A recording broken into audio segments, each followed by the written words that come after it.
People in DePue, Illinois are able to relax this morning as KWQC's Chandler Brindley shows us how heavy rain gave them a scary scenario last night.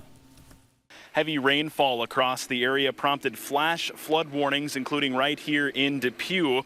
As you can see behind me, the road over a box culvert is closed because of damage from floodwaters both tonight and from previous rainfalls. Bureau County Emergency Management says 2 homes in DePue were evacuated Wednesday night due to water nearly overflowing the box culvert on East Street and Princeton Street. Emergency Management says the area is no stranger to flooding. A plan for such an incident is in place when there is 1 inch of rain per hour or more. Adam Lind, Bureau County's Director of Emergency Management, says the evacuation was purely a safeguard for residents living near the culvert.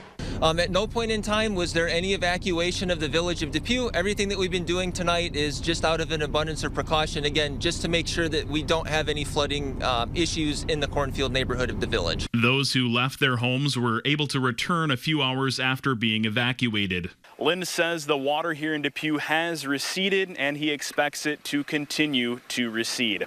Reporting in DePue, Illinois, I'm Chandler Brindley, KWQC TV6 News. Now, the Emergency Management Director encourages everyone to be alert for severe weather because every second counts when it comes to your safety.